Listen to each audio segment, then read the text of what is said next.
여러분 안녕하십니까?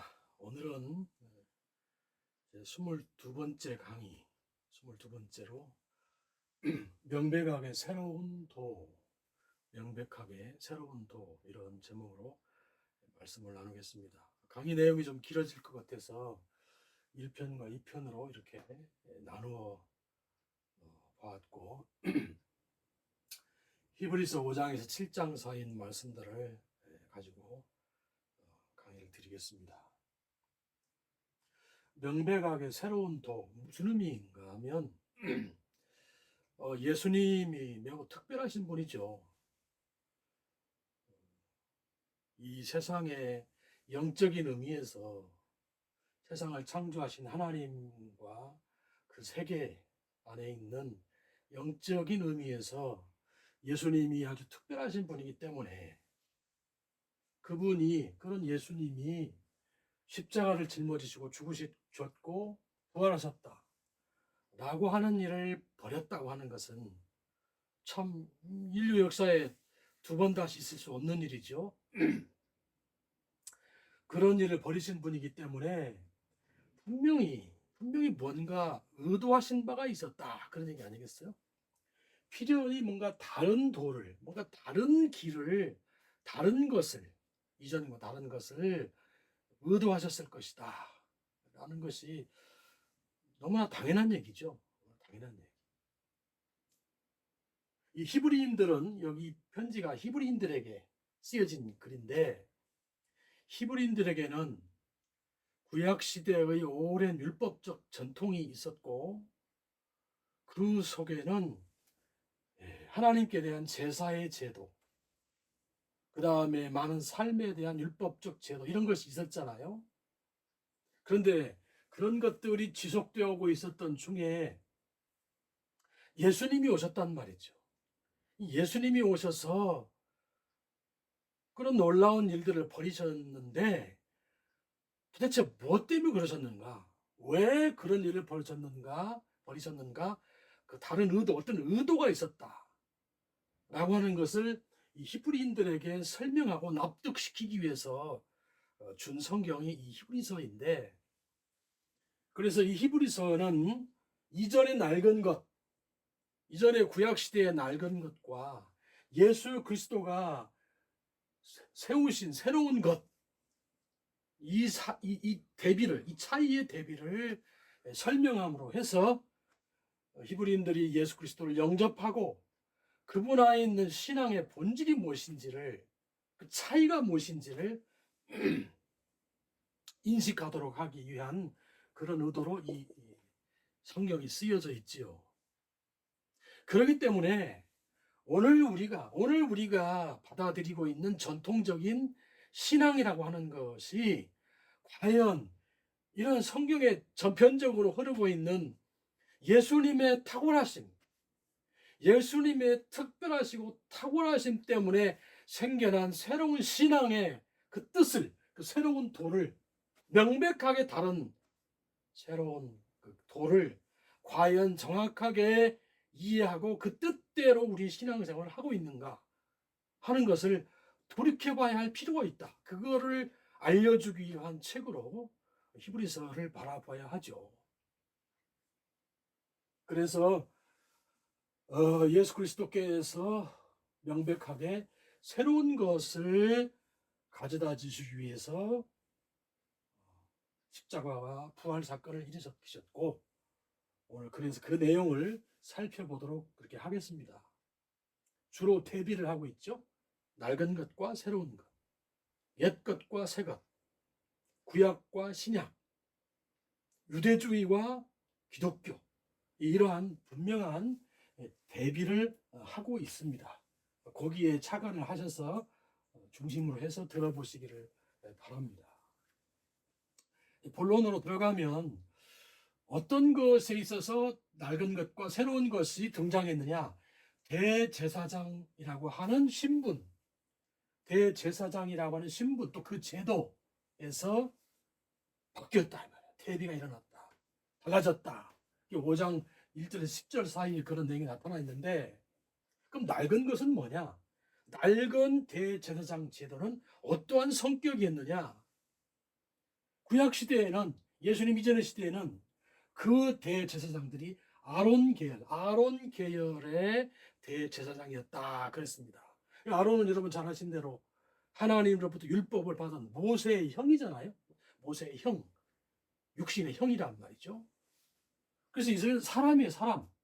순수한 사람이에요. 그러니까 허물도 있고 연약하고 죄도 있고 지식도 부족하고 이러한 인간으로서의 아론, 그 인간 아론의 계열, 그 계열을 따라서 제사장들이 계속 이어져 왔습니다. 계속 이렇게 이어져 왔고 다른 사람으로 끊임없이 교체되고, 물론 제물도 교체되죠. 제사를 드릴 때마다 짐승을 잡아서 제사를 드리고, 그 다음 제사 드릴 때는 또 다른 제물을 드리기 위해서 또 짐승을 잡아야 하고, 그 다음에 그 직분을 맡았던 인간 대제사장이 죽으면 다른 사람으로 교체하고, 끊임없는 이런 교체의 그런 제도, 그런 시스템. 연약한 인간. 그러니까 대제사장 자신도 인간이고 죄인이기 때문에 온 민족을 위해서 제사를 드리지만 자기 자신을 위해서도 속죄제를 드려야 하는, 하나님 내가 먼저 죄인입니다 하고 속죄제를 드리고 결례를 행하고 그랬지 않습니까? 자, 그랬는데 새로운 것, 예수 그리스도께서 오심으로 해서 어떻게 이 대제사장 제도가 바뀌었느냐? 예수님은 멜기세덱의 계열에 속한 대제사장이었다. 이렇게 소개를 하고 있습니다. 이 멜기세덱이라는 말은 멜렉이라는 말과 사디크, 멜렉이라는 말과 사디크 합쳐져 가지고 멜기세덱 이렇게 됐는데, 멜렉이라는 말은 왕이라는 말이고 사디크라는 말은 의라는 말이죠. 의로움의 왕이시다, 그런 이름을 가지고 있는 대제사장이 아브라함 때 나타나죠. 자, 그래서 이 아론이라는 그 사람은 언제 태어나서 언제 죽었다. 또 이 낡은이 제도는 아론으로부터 시작해 가지고 예수님 오실 그때까지 해서 제사장이 끝났다. 이러한 처음과 끝, 시작과 끝이 있는 그런 제도였죠. 그런데 이 멜기세덱이라는 사람은 갑자기 뜬금없이 등장을 해서 하나님의 세계, 이 우주 안에 어떤 특별하고 독특한 존재로서의 대제사장의 성격을 띠고 있다, 그런 얘기죠. 이 대제사장에 대한 설명이 7장 3절 그 어간에 나타나 있는데, 그 멜기세덱을 설명을 하면서 앞 오모요 이런 단어를 썼습니다. 한번 써보겠습니다. 앞 오모요 이런 단어를 사용을 했는데, 이게 무슨 뜻이냐면 같은 것이 되다, 이런 뜻이에요. 같은 것이 되다. 그러니까 하나님의 아들과 같은 분이 된 멜기세덱이다, 이렇게 표현하고 있습니다. 하나님의 아들과 같은 것이 된 앞오모요가 된 멜기세덱. 그리고 하나님의 아들이 누굽니까? 예수님이잖아. 예수 그리스도와 같이 된 그러한 제사장이 멜기세덱이라는 대제사장이다. 그러니까 하나님의 아들의 복사체, 복사체. 그러한 존재가 멜기세덱이었는데, 그러니까 예수님이 오시기 전에 하나님께서 미리 이 우주적 의미에서 예수 그리스도와 같이 되신 그러한 대제사장으로서 멜기세덱을 아브라함 때에 보내셔 가지고, 바로 그 멜기세덱 한 번만 등장했죠. 처음도 없고 끝이 없고 무궁한 항상 제사장으로 있는 그런 멜기세덱의 계열의 후손으로서, 사실은 같은 분이다 이렇게 말해도 무방하죠. 그분이 미리 등장했었다 이 말입니다. 미리 소개되었다 이 말이에요. 그래서 아론과는 다른 계열로서 멜기세덱의 계열을 잇는 예수 그리스도가 오셨다 이 말입니다. 그러니까 사실은 구약 시대부터 하나님이 처음부터 이 모세 율법을 받고 그 율법에 따라 아론 계열이 등장을 했는데, 그 이전에 아브라함 때부터 멜기세덱이라는 대제사장을 등장을 시켜가지고 예수 그리스도와 오모요 같은 그런 존재로서의 대제사장이 오심으로 해서 이미 이 두 계열, 옳은 것과 예수 그리스도 오심으로 해서 새로운 것, 인간 계열과 하나님의 계열, 하나님의 아들의 계열, 이 두 분명히 다른 계열이 등장을 하도록 미리 준비하셨다 이 뜻이 하나님께서요. 그 계열을 따라 예수 그리스도가 오셨는데, 멜기세덱은 아까도 설명을 드린 대로 시작도 없고 끝도 없어요. 그러니까 무궁한 그러한 존재로서 예수 그리스도와 방불하잖아요. 본래 말씀이셨던 분, 창조의 근원이셨던 본래 말씀이셨던 예수님이 이 땅에 오셔서 그 시작과 끝을 알 수 없는 무궁한 분이듯이 멜기세덱도 그렇다 이 말입니다. 이런 멜기세덱의 계열을 잇는 분이 바로 예수 그리스도시기 때문에 전혀 새로운 분이죠. 전혀 새로운 분이시다 이런 말이에요. 구약에 비례해서 전혀 새로운 분이시다 이런 말이 되겠습니다. 예수 그리스도에 대한 신분을 이해해야지요. 그분이 어떤 분이신지. 멜기세덱도 마찬가지고요. 그분과 쌍둥이 비슷한 복사체인 어떤 그런 분. 그렇기 때문에 7장 12절에는 이러한 멜기세덱에 대한 설명을 쭉 한 다음에, 지금 제사 제도가 바뀌었잖아요. 대제사장이 아론 계열로 이어져 오다가 본래의 어떤 오리지널한 대제사장인 멜기세덱의 계열을 이어서 예수를 그리스도가 오셨잖아요. 그러니까 제사 제도가 바뀌었잖아요. 신약 시대 오면서. 그래서 제사 제도가 바뀌었기 때문에 그 제사 제도를 포함하고 있는 율법, 구약 시대에 주었던 율법, 제사 제도를 포함하고 있는 율법도 필연적으로 바뀔 수밖에 없다. 이렇게 됐습니다. 바뀐다. 메타 티테임이 바뀌었단 말이에요. 그건 예수님 이 우주 안에 궁극적인 생명이시자 주제이신 그분이 오심으로 해서 이 땅에서 인간의 차원에서 빚어졌던, 인간이 죄인이었기 때문에 인간의 차원에서 빚어졌던 종교적 모든 것들이 이제는 영원한 걸로 바뀌었다 이 말입니다. 뒤집어졌다 이 말이에요. 그러니까 그렇게 제사 제도가 바뀌었기 때문에, 대제사장이 바뀌었기 때문에 그것을 포함하고 있는 율법의 내용도 뒤바뀐다 이런 얘기입니다. 율법의 내용에는, 율법 속에는 그 율법의 내용이 있을 거 아니겠어요? 내용이 있고 그 내용을 함께 관통하고 작동하는 제도가 있었을 거 아니에요. 율법의 내용과 그 율법 시대의 제도 이런 게 있었을 거 아니겠습니까? 우리 구약성경에 잘 설명되어 있잖아요. 자, 이것이 낡은 것과 새로운 것을 대비시키시는 첫 번째 부분의 말씀. 대제사장이라고 하는 궁극적이었던 인간을 위한 존재로서의 그 대제사장이 이렇게 바뀌었다. 그런 것이고요. 자, 두 번째, 뭐가 새로운 도인가? 어떤 대비를 지금 하고 계시는가?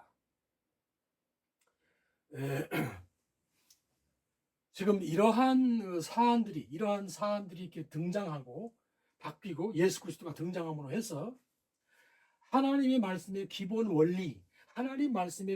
원리가 이제 여기서 이렇게 바뀐다 이 말입니다. 하나님 말씀의 기본 원리가 바뀌어요. 기초 원리. 그러한 그 내용이 이제 두 번째로 제시되고 있는데, 만약에 이 하나님 말씀의 기본 원리를 모르는 자가 있다고 하면, 이런 기본 원리를 모르고 있다고 하면 그 사람은 젖먹이에요. 젖먹이. 젖이나 먹어야 하는 젖먹이라 이 말이죠. 그러니까 인간 차원의 신앙에 대한 이해밖에 할 수 없는 젖먹이라 이 말이에요. 여러분, 구약 성경은 이해하기 쉽잖아요. 인간의 차원의 어떤 종교성이 거기 담겨져 있으니까.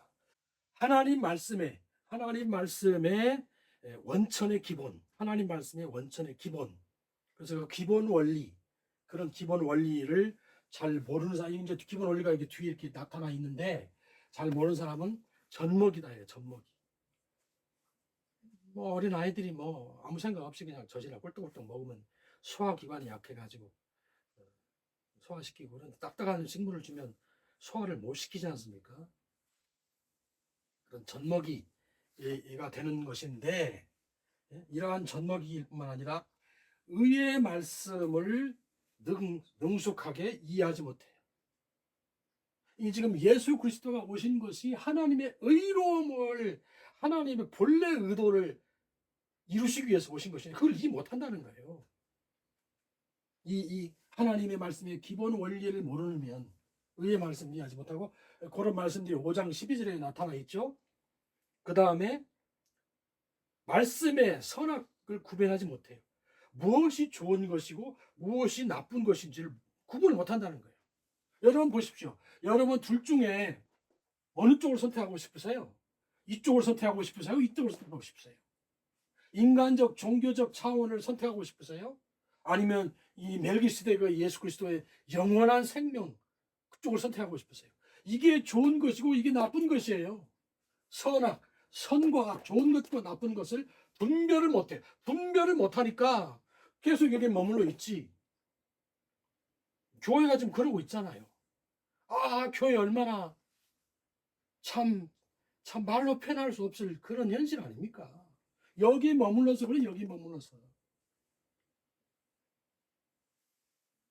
자, 그래서 하나님 말씀의 기본 원리가 그러면 뭐냔 말이에요.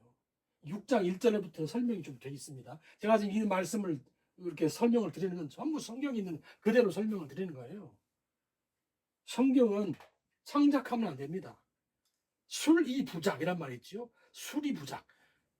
말을 이렇게 설명을 하되 부작, 만들어내지는 말라, 뭐 이런 말이 있더라고. 어떤 신학자 하시는 말씀이. 나는 의미 있다고 봅니다. 성경을 성경대로 설명하면 돼요. 지어내지 말고요. 내 멋대로 지어내지 말고 성경을 성경대로 설명하면 된다고. 그래서 하나님 말씀의 기본 원리가 그러면 6장 1절부터 몇 절에 걸쳐 나와 있는데, 그 기본 원리가 뭐냐 말이에요. 첫째, 그리스도의 기초적인 말씀이 있다. 그렇습니다. 그리스도의 말씀의 기초적인 말씀이 있다. 그랬어요. 기초적인 말씀이 있는데 그것은 떠나보내야 돼, 이제. 낡은 것은 떠나보내야 돼. 그래야 새 것이 올 거 아니겠습니까? 낡은 것을 이렇게 보내야 되는데, 아까 여기 아론의 계열, 그 다음에 그 구약 시대의 그런 종교성, 반드시 필연적으로 바뀌어야 할 제사지도 율법, 그 율법 속에 들어있는 내용과 그 제도, 이런 것들을 떠나보내야 된다, 이런 말입니다. 그것이 그리스도의 도의 초보래요. 구약 성경 안에 있는 내용들이 예수 그리스도 안에 다 포용되어 있어요. 지난 시간에 강의 때 말씀을 드렸죠. 마치 타자기가 컴퓨터에 포용되어 있듯이, 세발 자전거가 모터사이클에 포용되어 있듯이, 개념이, 의미가, 그 예수 그리스도 안에 그런 기초적인 말씀들이 포용되어 있어요. 그런데 그것은 그건 너무나 기본적이고 더 이상 거론할 필요가 없는 그런 내용이기 때문에 이제 그런 건 떠나보내고 예수 그리스도께로 향하여 나가야 할 온전함의 세계가 있다, 이 말입니다. 그러면 기초적인 말씀, 떠나보내야 할 내용이 뭐냐? 그 성경에 설명되어 있죠. 떠나보내야 할 내용들이 거기 성경을 좀 보면서 말씀을 좀 드리면, 어떤 내용들인가 떠나보는 내용들이. 거기 보면요. 죽은 행실을 회개하는 것. 회개하는 것. 하나님에 대한 신앙. 하나님. 이건 잘못하면 하나님 앞에 회개해야 되죠. 하나님에 대한 신앙을 품어야죠. 그 다음에 그런 잘못을 저질렀으면 세례를 받고 결례를 받고 하잖아요. 그 다음에 때로 도움이 필요하면 안수도 받죠. 안수 받아서 뭐 질병도 고치기도 하고 그런 일이 있잖아요. 구약시대에도. 그 다음에 부활. 구약시대에도 부활에 대한 언급이 있습니다. 부활에 대한 소망과 그 언급이 있다고요.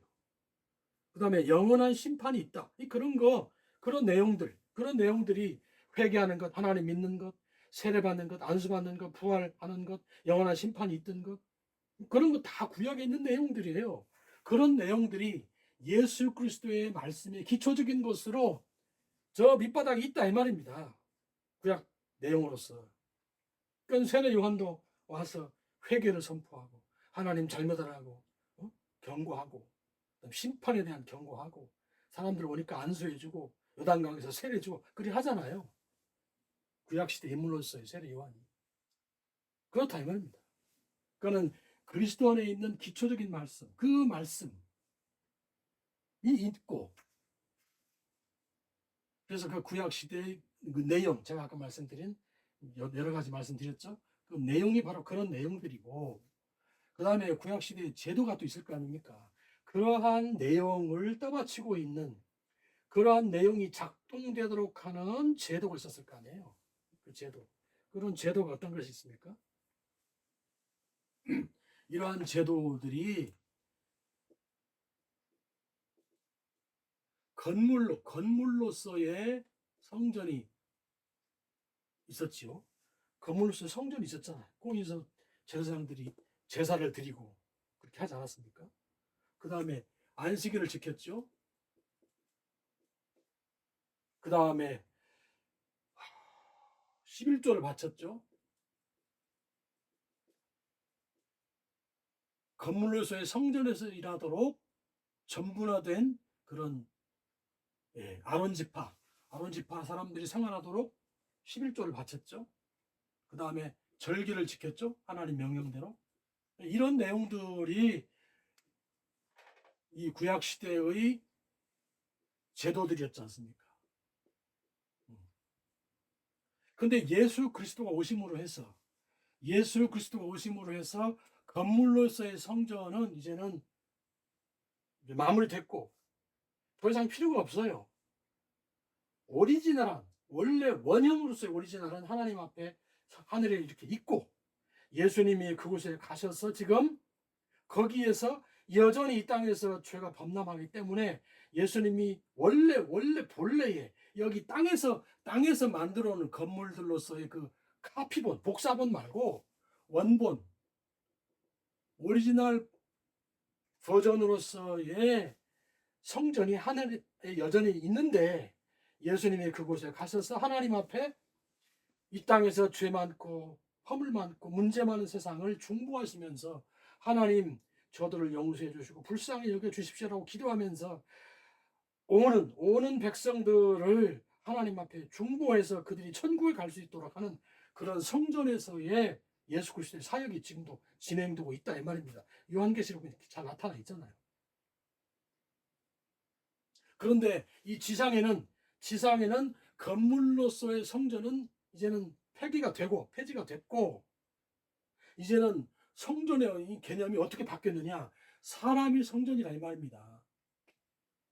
사람이 하나님께서 이 구약 시대에 건물 안에 계시면서 성전에서 모세야 이리 오너라라고 레위기 1장 1절 그렇게 돼 있잖아요.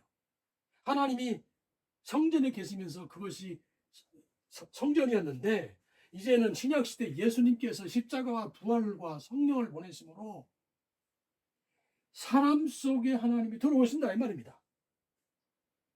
사람 속에 하나님이 들어오신다. 이걸 모르는 사람, 아직도 이 개념을 모르면요, 모르는 거예요. 신앙이 뭔지 모르는 거예요. 예수 그리스도께서 새로운 도를 주신 그 은혜의 본질을 모르는 거라고. 내 안에 하나님 계신 게 잘 모르겠다. 성령이 계신 게 잘 모르겠다. 나중에 이제 성령께서 어떻게 구체적으로 일하시는지에 대한 설명이 나올 텐데 그건 나는 그런 경험도 없고 잘 모르겠다. 예배당 가서 말이지 뭐 목사 말씀 듣고 이러고 지내면서 뭐 덜렁덜렁 왔다 갔다 한다. 뭔지 잘 모르겠다. 그런 사람은요. 신앙이 뭔지 모르는 사람이 예수 그리스도가 무엇을 우리에게 주시려고 오시는지를 모르는 사람이에요. 그 믿어봐야 무슨 의미가 있을지 잘 모르겠어요. 그런 걸 고치라고 지금 이런 강의를 하는 거 아니겠습니까? 사람이 성전이에요. 신약 시대의 개념은 사람이 성전이에요. 예수님께서 너희 건물로서의 성전 무너뜨려 봐라. 내가 3일 만에 다시 일으켜 세우겠다. 자기 몸이 성전이라는 거예요. 자기 몸이. 이거는 하나님께서 분명히 신약 시대를 관통하는 새로운 성전 개념입니다. 신자가 성전이에요. 하나님이 영이 거하는 사람. 건물로서의 성전 개념이 없어졌죠. 근데 주변에서 보면 말들은 그렇게 한 번씩 하는데 무슨 예배당 옆에 이렇게 지나가 보면 뭐 예배당을 증축하고 개축하고 뭐 신축하고 그때 보면 전부 성전 건축, 뭐 바자회, 성전 건축 무슨 뭐 헌금 뭐 부흥회 뭐 이런 거 한다고요. 그럼 성도들이 다 헷갈리죠. 성도들이 헷갈려. 그런 말 쓰는 목회자들은요, 목사들은요, 그건 내버려두는 신학자들이요. 하나님 앞에 엄청난 죄를 짓는 거예요. 뒤에서 설명이 나오겠지만 다음 강의 때나 나오겠네요. 예수님의 십자가에서의 죽으심을 완전히 무력화시키는 거예요. 완전히 무력화시켜서 무익한 걸로 만들어버리는 거라고요. 정말 너무너무 심각한 문제입니다. 교회가. 그러니까 교회가 망하잖아요. 생명력이 없잖아요. 그런 율법을 과거의 율법적 제도를 쫓아가면 예수 그리스도에게서 끊어진다. 카타를 깨고 그랬잖아요. 이전에 그 강의에서 말씀드렸죠. 카타를 깨고 끊어진다. 끊어지면 예수 그리스도가 끊어진다 이 말이에요. 율법을 쫓아가면 바울이 그렇게 얘기했지 않습니까? 갈라디아서에서. 그러니 예수님 말씀이 가지가 나무에 붙어 있어야 열매 맺는다 그랬지 않습니까? 포도가지가. 근데 가지가 포도나무에서 끊어졌다. 예수 그리스도께서 끊어졌다. 가타리교가 끊어졌다. 무슨 열매를 맺겠어요? 교회가 무슨 열매를 맺습니까? 이 하나님의 말씀의 그 놀라움을 일궈내야 할 교회가 열매를 맺기는커녕 사람들에게 괴이한 것이 되어버렸잖아요. 이 성전을 갖다가 여전히 구약적 개념으로서 그렇게 받아들이니까 이런 일들이 벌어지고 있는 겁니다. 안식일, 여기 11조 이런 거. 이거는 지금 뭐 주일이다라고 부르지요. 이건 11조 그대로 쓰고 있잖아요. 예수 그리스도는 하나님의 아들이신 예수 그리스도는 십자가에서 자기의 전부, 하나님 자신을 마찬가지죠. 자기의 전부 생명을 내놓으셨어요. 전부 다를 내놓으셨다. 그리고 우리에게 요구하시길 내가 그랬으니 너희도 너희의 마음을 다하고 목숨을 다하고 뜻을 다해서 나를 섬기라. 내가 너희들한테 그렇게 한다. 우리는 하나이다 말이에요. 하나니까 그렇게 되는 거 아니에요. 그렇게 하나님을 섬겨야 되는데 죄인 되었을 때야 그럴 수 있죠. 안식일을 지키고 11조에 뭐 내면서 안식일 지키면 7분의 1, 11조 내면 10분의 1 뭐 이런 거 아닙니까? 이 성전 건물일 때는 예배당 안에서 성전 안에서 건물 안에서만 하나님 잘 섬기는 것 같이 하고 밖에 나와서는 내 마음대로 살고 그러니까 하나님은 자기의 생명을 다 바쳐서 하나이기 때문에 제가 이전에 강의를 해서 많이들 말했죠. 다 뜯어서 들어보십시오. 심각합니다. 심각해. 왜 이 우주적인 창조주의 그 고귀한 뜻을 저버리냐고. 왜 무시하냐고. 나 정말 이해가 안 돼요. 이 모양 이 꼴로 가는 게 정말 이해가 안 나. 그러니까 이렇게 뭐 주일이니 11조니 이런 거를 이렇게 지켜가고 이렇게 전통을 이어간다 그러면서 말이죠. 구약적인 것을. 나는 당신에게 7분의 1의 시간을 드리랍니다. 10분의 1의 재물을 드리랍니다. 예배당 안에서만 당신을 섬기랍니다. 그렇게 하나님 앞에 딜을 치고 있자, 딜을. 그것도 그렇게 하면 그것이 뭐 대단한 것인 줄 알고 말이지, 딜을 치잖아요. 하나님과의 우리와의 관계의 근본을 무너뜨리는 거라고요. 예수 그리스도가 신랑되고 우리가 신부인데, 신랑 신부가 결혼해서 한 집안에 살면서 나는 당신에게 내 가진 것의 10분의 1만 드리랍니다. 내 가진 시간의 7분의 1만 드리려면 나머지는 내 거예요. 내 맘대로 살 거예요. 이 집안에 울타리 안에 있을 때만, 이 건물이라고 하는 이 울타리 안에 있을 때만 당신은 내 남편이고 나는 당신 아내입니다. 이 남편도 마찬가지죠. 밖에 나가면 내 맘대로 산다. 내 맘대로 살잖아요. 음녀같이. 성경에 말씀하셨던 음녀같이. 남자는 음남이고 세상에 나가서 하나님 말씀과 전혀 동떨어진 그런 삶을 살지 않습니까?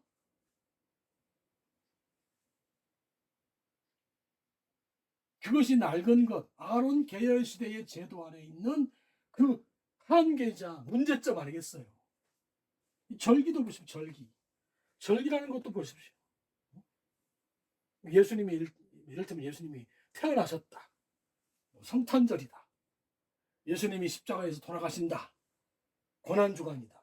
부활하셨다. 예수님에 대한 그런 그 일들을 갖다가 1년에 한 번씩 절기로 돌리잖아요. 사도 바울이 너희가 삼가 날과 달과 절기와 해를 지키니, 날과 달과 절기와 해 같은 걸 지키니, 율법을 지키니 내가 너희를 위하여 수고한 모든 것이 헛될 거 아노라. 갈라디아서 4장 12절 이렇게 말했죠. 내가 너희를 위하여 수고했던 모든 것이 다 헛될까 싶다. 그렇게 탄식합니다. 절기라는 것이 뭐예요? 예수님에 대한 탄생, 고난, 부활 이런 것을 기억해서 1년에 한 번씩 돌리는데, 이것이 과거로 박제되어 버린 이미지. 내 머릿속에 과거로 박제되어 버린, 예수님이 태어났어요, 십자가에 달렸어요, 부활하셨어요, 죽었어요, 부활하셨어요, 그런 과거로 끝나버리고 박제되어 버린 그 이미지. 친절하게 교회에서, 교회 달력에 예수님의 탄생과 그분의 고난과 십자가의 죽으심과 예수님의 부활과 이런 것을 다 그림으로 이렇게 해가지고 달력을 주지 않습니까? 그런 달력 속에 있는 그림과 같은 이미지, 그 이미지를 머릿속에 딱 기억하고 그 이미지를 절기 때가 되면 한 번씩 꺼내서 되돌아보는 것, 그것이 절기인데 그것이 신앙이다라고 지금 생각하는 거 아닙니까? 죽어버린 예수님, 현실성이 없어요. 현재성이 없어요. 역사 속에서 일하시는 예수님의 역사성이 없다고. 그런 것만 반복하면서 나는 배불리 먹고 편안하게 지내고 이 세상에서 권력을 얻고 돈을 얻고 그렇게 살면 된다라고 생각하는 그런 이상한 인간들이 되어버렸잖아요. 기독교인들이. 과거로 박제되어버린 그 이미지를 가지고, 그 그림을 가지고 머릿속에 넣고 그것을 꺼내면서 그것이 신앙이라고 한 번씩 들춰낸다고요. 그게 절기 의미. 그래서 이것이 절기가 율법이 되는 겁니다. 생명력 율법. 지금 살아계신 예수님, 성령님이 함께 하신다고 그랬잖아요. 여기 예수님 오셔가지고 성령님이 함께 하셔서 지금 살아계신 예수님을 대면하고 그분이 주시는 말씀의 뜻을 깨닫고 살아가는 그 살아있는 예수님을 만나는 것은 부담스러운 거예요. 안 하고 싶은 거야, 그렇게 되는 거는. 왜요? 내 가진 것의 전부를 다 드려야 되거든요. 마음을 다하고 목숨을 다하고 뜻을 다해 섬기는데 무슨 7분의 1이 어디 있고 10분의 1이 어디 있고 예배당 건물 안에 어디 있습니까? 내 가진 존재 전체가 예수님의 것인데 그런 예수님을 만나기가 부담스러운 거예요. 싫은 거라. 그러니까 그런 불법적인 절기를 과거로 박제된 이미지를 가지고 신앙이다라고 지금 그러고 있는 겁니다. 아무 열매가 없죠. 생명력이 없죠. 이스라엘 사람들, 이거는 율법일 뿐만 아니라 우상 숭배가 되는 것이, 이스라엘 사람들이 홍해 바다를 가르시고 이스라엘 백성들을 시내산 밑으로 인도하시잖아요. 모세가 율법을 받기 위해서 산에 올라갔습니다. 오랜 40일 동안 이렇게 오랜 동안 모세가 없은 이스라엘 백성들이 그 밑에 산 밑에서 불안한 마음이 생겼습니다. 앞으로 가야 되는데, 전진에 가야 되는데 지도자는 없고 어떻게 할까 고민하던 중에 그들이 생각해낸 것이 뭐였습니까?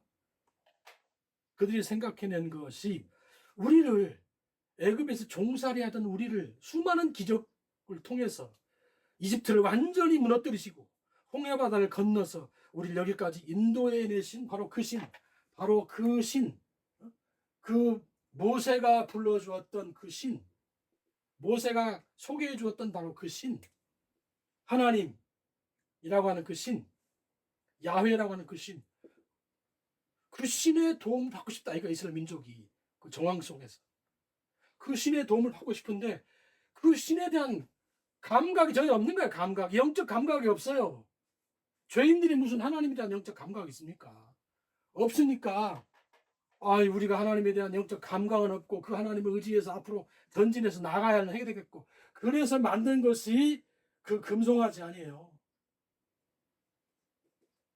금송아지를 만들어 놓고 바로 이 금송아지가 바로 그 우리를 인도내신 야훼라는 신이다 그렇게 불렀습니다. 우상숭배지. 우상숭배의 본질적 성격은 그런 겁니다. 그러니까 과거로 박제되어 버린 이미지, 그림, 내 머릿속의 이미지, 그거를 가지고 그것이 나의 신앙이요, 내가 섬기는 예수님이다 라고 하는 그런 자세를 보이니까 우상숭배이죠. 똑같은 거예요. 같은 의미입니다. 같은 의미. 예수님 자신이 아니잖아요. 영이신 하나님 자신이 아니잖아요. 영이신 예수 그리스도 그분 자신이 아니잖아요. 물론 예수님은 육체를 입고 계시지만 영이시잖아요. 지금 우리 눈에 보이는 건 아니잖아요. 그럼 그분을 어떻게 알아야 돼요? 어떻게 알 수 있습니까? 성령을 보내주시고 말씀으로 그렇게 우리를 인도해 주신다잖아요. 이 말이 무슨 말인지 이해가 안 되면 여러분 예수 믿는 거 아닙니다.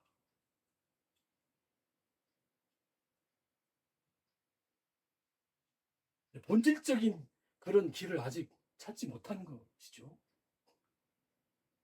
아직도 그리스도의 기초적인 말씀은 율법 내용에 머물러 있는, 구약에 머물러 있는 거예요. 그러니까 지금 살아계신 예수님이 아니고 과거 속에, 낡은 과거 속의 이미지로만 예수님이 존재하시기 때문에 역사성도 없고 시간성도 없어, 시대성도 없어요. 기독교인들이 무슨 역사 속에서 책임을 지는 인생을 삽니까? 기독교인들이 무슨 시대성을 담보하고 말이죠. 그 시대에 하나님의 공의와 정의를 이루기 위해서 노력합니까? 안 하잖아요. 그러니까 그렇게 살아가기 때문에 바로 그러한 역사성이 없는, 현실성이 없는 종교이기 때문에 기독교를 보고 종교는 인면의 아편이다. 종교는 인면의 아편이다. 신은 죽었다. 신은 죽었다. 그 유명한 철학자들이 한 말 아닙니까? 신은 죽었다. 그런 얘기를 하는 겁니다. 사실 인간들에게 그러한 그런 참 비평을 듣고 비판을 들어야 돼요. 교회가.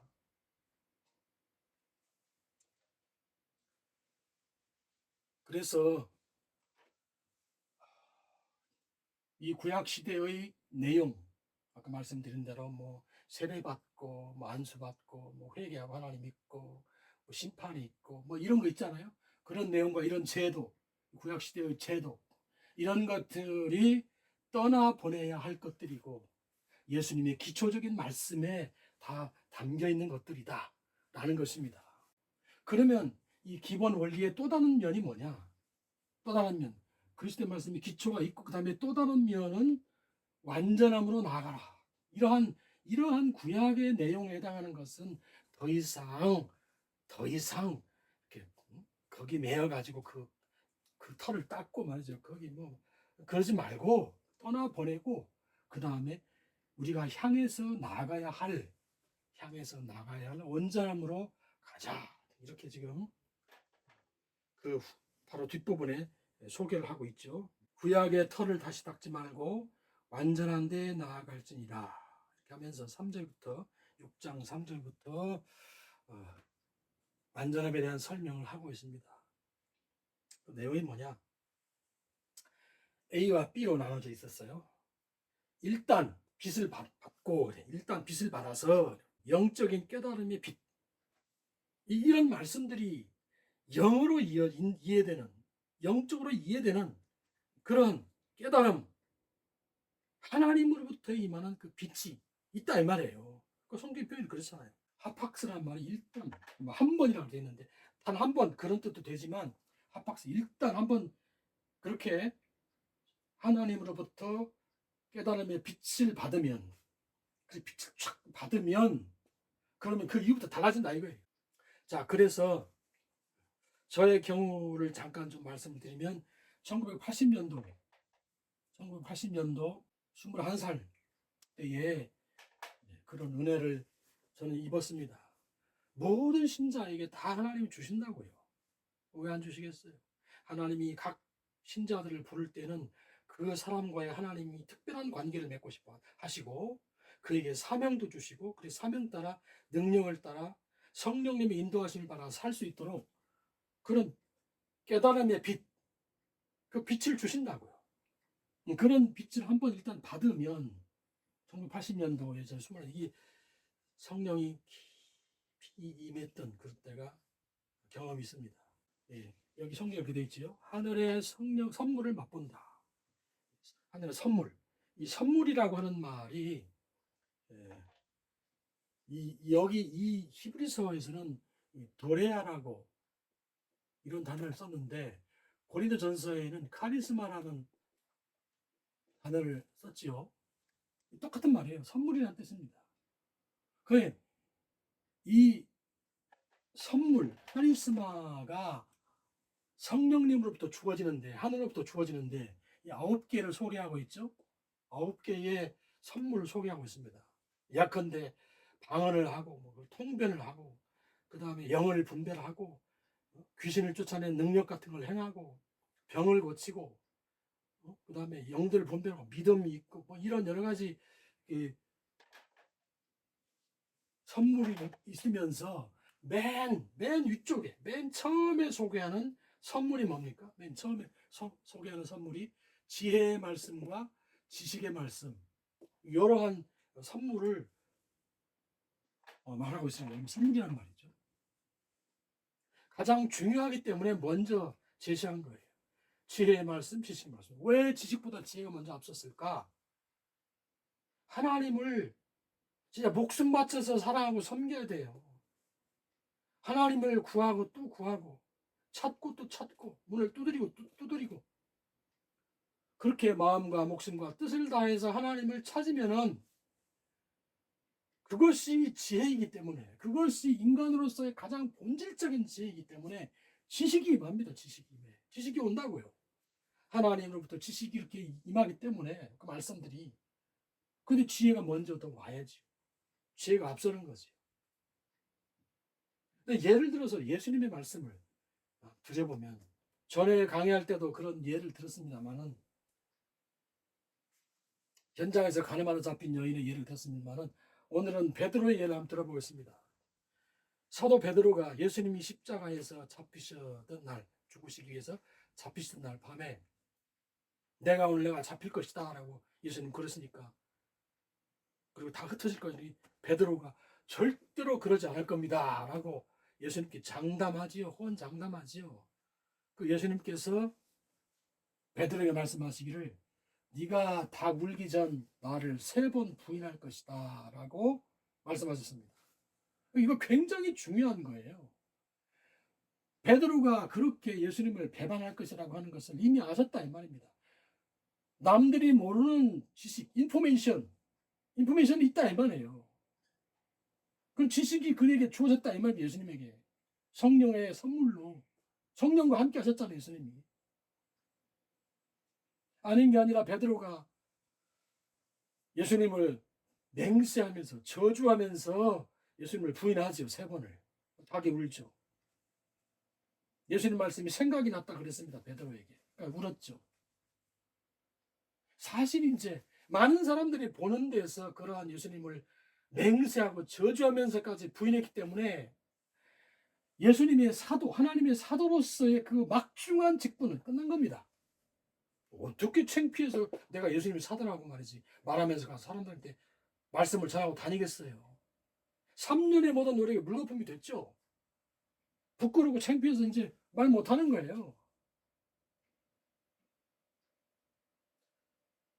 그 귀한 직분을 상실한 꼴이 돼버렸는데 고향에 돌아가가지고 자기 이제 친구들과 어울려서 고기 잡잖아요. 고기를 잡고 있는데 예수님이 나타나셔가지고 그때 예수님이 누군지 모르지. 어떤 분이신지 모르죠. 고기를 좀 잡았느냐 물으시니 별로 못 잡았습니다. 배 오른편에 그물을 던져봐라. 예수님은 그러시니까 배 오른편에 아닌 게 아니라 그물을 던졌더니 성경에 뭐 153마리입니까? 어마어마하게 많은 고기가 잡히잖아요. 거기 배 오른편에 고기가 있다는 그 인포메이션, 그 지식이 성령으로부터 주어진다 이 말입니다. 여러분 안 그럴 것 같죠? 무슨 소설책 같은 얘기죠? 아니에요. 성령님이 그렇게 선물로 주신다니까요. 무슨 일을 하든지 간에 진실로 참으로 지혜로운 사람이 되어서 하나님을 죽도록 사랑하는 사람이 되어서 그런 인포메이션을 성령으로 받으면 문제 해결에 개인적인 문제 해결에 실마리가 풀린다 이 말입니다. 성령이 선물로 주신다니까. 이 도레아 선물 카리스마로서. 베드로가 그 말씀을 들었을 때 뭐가 생각이 났겠어? 아, 예수님이 예전에 내가 물고기 한 마리도 못 잡아서 새벽녘 그물 씻고 있는데 저 깊은 곳에 가서 그물을 던져라. 그래서 깊은 곳에 가서 말씀대로 던졌더니 고기가 그물이 찢어지게 잡혔잖아요. 그때가 생각이 안 났겠냐고요. 자기가 3번 부인할 것이라는 것도 아셨고 미리 아셨고 그런 정보를 알고 계셨고 배 오른편에 그물에 고기가 찢어지게 잡힐 거라는 것도 아셨고 그 예수님 퍼뜩 생각 안 났겠어요. 그런 사람들이 웅성웅성하면서 예수님이다라고 하니까 베드로가 막 그야말로 물속에 뛰어들어가지고 예수님께 헤엄쳐 오지 않습니까?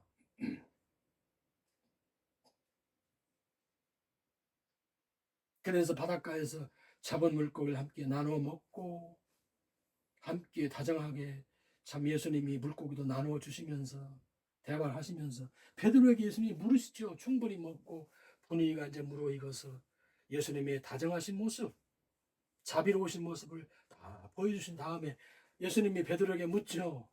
네가 나를 사랑하느냐? 예, 예수님 사랑합니다. 네가 나를 사랑하느냐? 예, 제가 예수님 사랑합니다. 네가 나를 정말 사랑하느냐?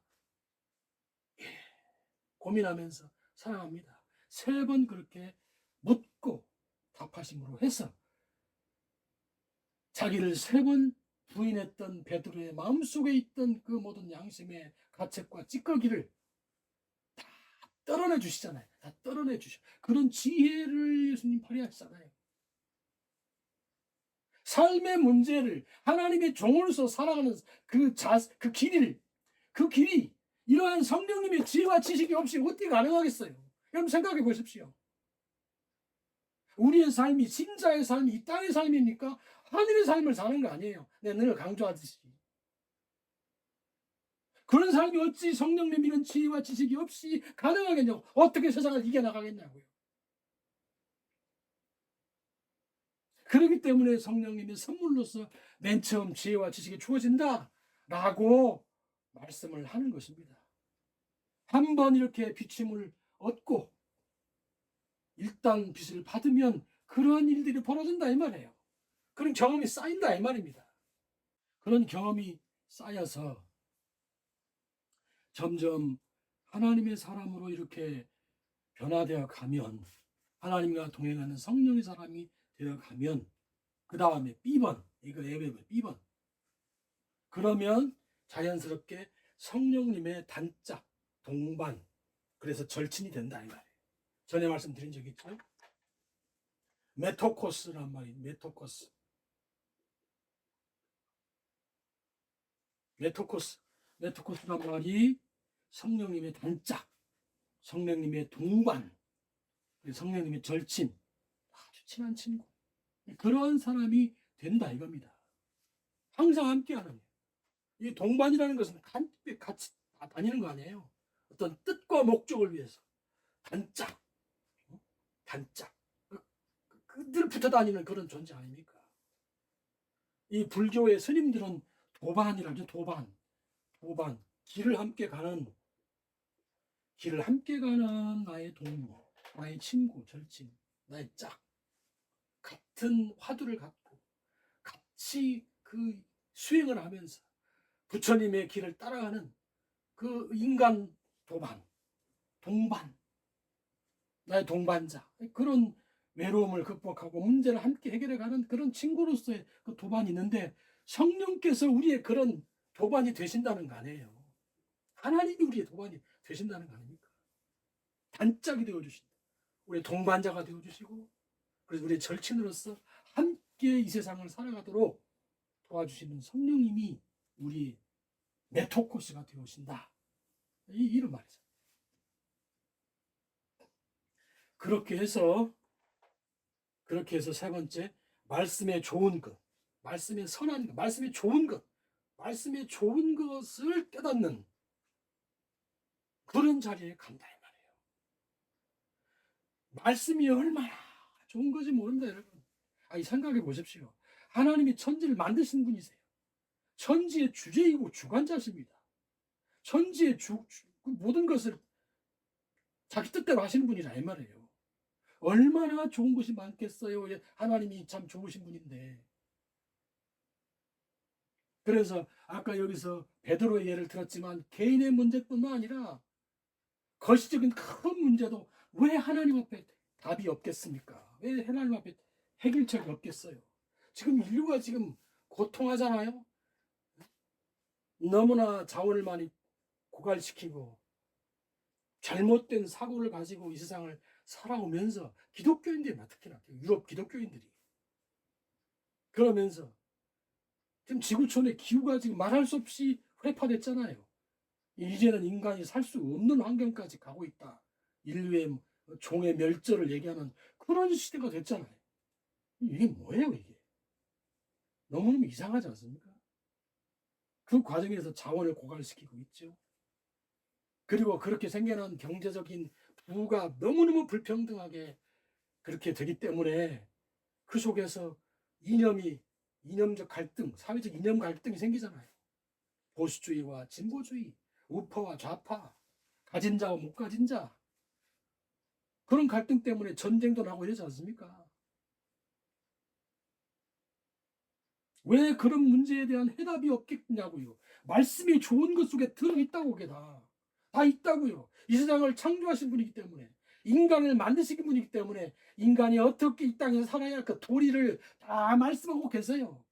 안 들으니까, 불순종하니까, 눈을 감으니까, 이 온전함으로 나아가서 예수 그리스도의 사람이 되지 않으니까, 하나님의 사람이 되지 않으니까 그런 현실로 몰려가는 겁니다. 생각해 보십시오. 우리를 하나님이 낳았다, 너희는 나의 자녀들이다라고 말씀을 하시면, 신자들이 하나님의 말씀의 그 뜻을 구현해야 될 거 아니야. 구현해. 세상에 희망을 줘야 될 거 아니에요. 세상이 불순종하더라도 최소한 이것이 하나님의 뜻이라고 말이라도 할 수 있을 거 아니에요. 말이라도. 잘못됐다고 지적이라도 하고. 이제는 기술이 발달해서 AI 문명이, 기술 패권주의가 지금 등장하고 있는데, 그 똑같은 일이지요. 그 기술이 발전해서 미국에서는 기술 우파주의에서 기술 테크노 퓨달리즘, 봉건주의를 한다잖아요. 가진 사람들 몇몇을 중심, 나머지는 전부 봉건시대 농노들처럼 그렇게 살도록 만들어졌기 아닙니까? 그것이 기술 우파주의, 미국의 리더들이 가지고 있는 생각 아닙니까? 중국에는 기술을 좌파라고 할까요? 기술 공산주의?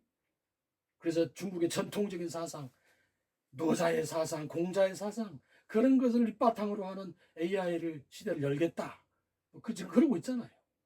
그 양 사이에 지금 갈등하는 거 아닙니까? 수면에 떠오르진 않고 있지만 내면 속에서는 그렇게 지금 갈등하고 있는 거 아니겠어요? 어떤 결론이 날지 모르지요. 그 사이에서 지금 많은 곳곳에서의 전쟁이 벌어지고 이렇잖아요. 우리나라 얼마 전에 대통령께서 홍익 AI 개념을 말씀을 하시던데 우리 전통 사상 아니겠어요? 그처럼 참 미국의 기독교와 중국의 도교와 유교가 이렇게 충돌하는 것 같은 그런 양상인데 하나님은 뭐라고 말씀하시는가? 답이 있다고요. 성경에 다. 나중에 사회적 생명이라는 주제를 다룰 때 다 얘기하겠어요. 다. 그 말씀이 정말 좋은 거라고. 너무너무 고귀하고 너무너무 좋으신 말씀이에요. 그런 말씀을 깨닫게 하시는 빛을 받으면 그런 길로 인도함을 받는다 이 말입니다. 영혼의 평강과 안식과 확신과 기쁨, 즐거움이 있게 되죠. 이 땅의 삶을 극복하고 이기는 자의 삶이 되는 겁니다. 예수님께서 말씀하신 대로 두려워하지 말아라. 내가 세상을 정복했다. 그래서 개인적인 문제뿐만 아니라 베드로와 같은 개인적인 문제뿐만 아니라 인류에게 당면한 이런 거시적인 문제도 해결책을 제시할 수 있는 말씀이 좋은 것을 말할 수 있는 그런 교회 되어야 되지 않겠어요? 예수님 말씀하시기를 내가 한 것도 할 것이고 나를 믿는 자는 이보다 더 큰 일도 하리라. 꿈을 가져야 되지 않겠어요? 그래서 이렇게 일단 빛을 받아서 이러한 것들을 경험하고 맛보면서 그리해서 오는 세상을 맛보게 된다. 오는 세상의 능력을 맛보게 된다. 앞으로 도래할 모든 것이 정리된 그런 세상에서는 바로 이러한 일들이 벌어지게 되는데 그런 오는 세상의 능력을 미리 맛보게 된다면 그렇게 맛보며 산다 이거예요.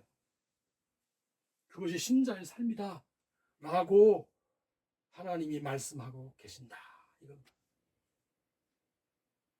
강의가 너무 길어질 것 같아서 이러한 말씀, 이러한 온전함으로 가지 않고 여기 구약의 낡은 방식으로 돌아가 버리면 구약의 낡은 방식으로 돌아가 버리면 어떠한 일이 벌어지는가에 대한 이야기가 뒤쪽에 나와 있는데 그거는 다음 강의 시간에 하겠고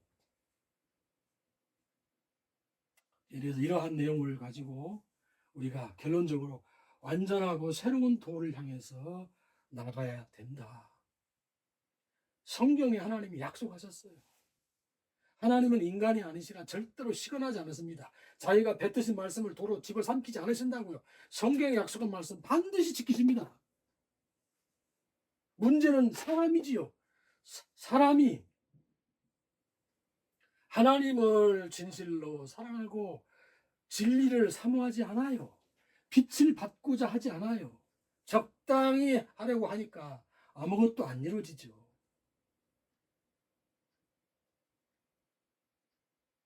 목숨을 내놓고 해보십시오.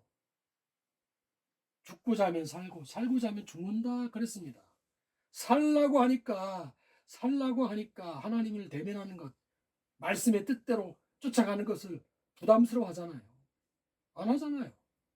적당히 해서 말이지. 목사님들은 그렇게 해서 내 교회 말이지. 적당히 그렇게 누려보겠다. 성공시켜보겠다. 그 생각하니까 하나님의 진리의 빛이 접근하지 못해요. 그 능력이 없잖아요. 교회가. 하찮고 저질스러운 곳이 되어버리지 않았습니까?